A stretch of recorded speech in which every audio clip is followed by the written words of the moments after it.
మన దేశాన్ని కాపాడుకోవాల్సిన ఇన్ని ఏజెన్సీస్, దేశం కోసం పనిచేయాల్సిన ఇన్ని ఏజెన్సీస్ ఈరోజు మోడీ కోసం పనిచేస్తున్నాయి. ఇది అన్యాయం కాదా అని అడుగుతున్నాం. మళ్ళీ డిమాండ్ చేస్తున్నాం, మోడీ గారు, అమిత్ షా గారు రాజీనామాలు చేయాలి. ఇది ముమ్మాటికి సెంట్రల్ గవర్నమెంట్ ఫెయిలియరే. Those in English. ఒక్క నిమిషం అమ్మా, ఇంగ్లీష్ మీడియం ఏమైనా ఉందా? ఒక్క నిమిషం.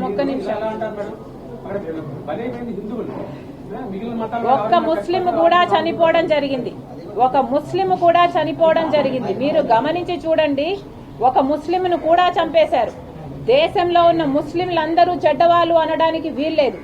అసలు ఈ దేశంలో మన దేశంలో రాజకీయాలను అడ్డు పెట్టుకుని రాజకీయాలు చేస్తున్నది ఎవరు? అసలు రాజకీయాలు వాడుకోవాలి, మతాన్ని వాడుకోవాలి రాజకీయాల కోసం అన్న సిద్ధాంతం ఎవరిదండి? బీజేపీ కాదా వాడుకుంటున్నది మతాన్ని? మతం పేరుతో చిచ్చు పెట్టడం, ఆ మంటలో చరిగాచుకోవడము బీజేపీకి తెలిసిన ఐడియాలజీ, బీజేపీకి తెలిసిన రాజ్యాంగం. అదే కదా ఈరోజు జరుగుతున్నది. ఇదే మతం పేరు చెప్పి కదా. కాదండి, బయట ఉన్న వాళ్ళు కాదండి, లోపలనే మతం పేరు మీద యుద్ధం జరుగుతుంది. బయట యుద్ధం కాదండి, లోపల వాళ్ళే యుద్ధం చేస్తున్నారు. మతాన్ని వాడుకొని లోపలే ఒక యుద్ధం జరుగుతుంది, లోపలే సెక్యూరిటీ బ్రీచ్ ఉంది. మరి అలాంటప్పుడు బయట వాళ్ళు అవకాశంగా తీసుకోరా దాన్ని? మోడీ గారు ప్రధానమంత్రిగా ఏం చేయాలి? మోడీ గారు ప్రధానమంత్రిగా నిలబడి అన్ని మతాలు ఒకటే, ఈ రాజ్యాంగం మన రాజ్యాంగం, దీనికి మేము కట్టుబడి ఉన్నాం, ఇన్ని మతాలు, ఇన్ని భాషలు, ఇన్ని ప్రాంతాలు, ఇన్ని కులాలు ఉన్న భారతదేశం మనది అని చెప్పాల్సిన మోడీ గారు ఒక పక్కేమో మణిపూర్ లో క్రైస్తవులను చంపిస్తాడు, ఇంకో పక్కేమో ముస్లింల వక్ఫ్ బోర్డు తెచ్చి వాళ్ళని అణిచివేయడానికి చూస్తారు. మరి ఇది కాదా అండి టెర్రరిజం అంటే? ఇంటర్నల్ టెర్రరిస్ట్ మోడీ గారే, బీజేపీయే. అదే ఆసరాగా తీసుకుని ఇప్పుడు బయట వాళ్ళు దాడి చేస్తున్నారు. ఇదే మోడీ గారు ఆయన పెట్టాల్సిన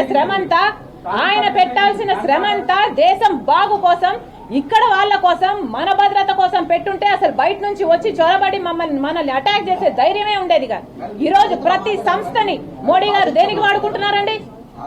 ఈ రోజు ప్రతి సంస్థని, ఒక ఇంటెలిజెన్స్ అయితేనేమి, ఒక సిబిఐ అయితేనేమి, ఒక ఈడీ అయితేనేమి, ఆఖరికి సెబీ, ఎలక్షన్ కమిషన్, ప్రతి ఒక్కరిని మోడీ గారు స్వయంగా తన స్వార్థం కోసం వాడుకుంటున్నారు. కాబట్టే ఈ రోజు దాడి జరిగింది. ఏం చేస్తున్నారండి? ఇంటెలిజెన్స్, ఇండియన్ ఇంటెలిజెన్స్ అంటారే, అంత గొప్పగా చెప్పుకుంటున్నారే, మరి ఏం చేస్తున్నారు?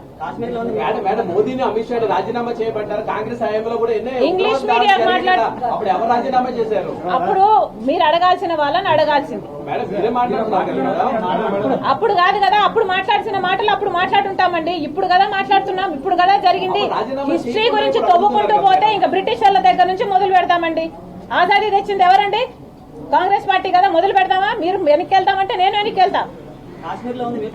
అమ్మా, ఇంగ్లీష్ మీడియా ఎవరన్నా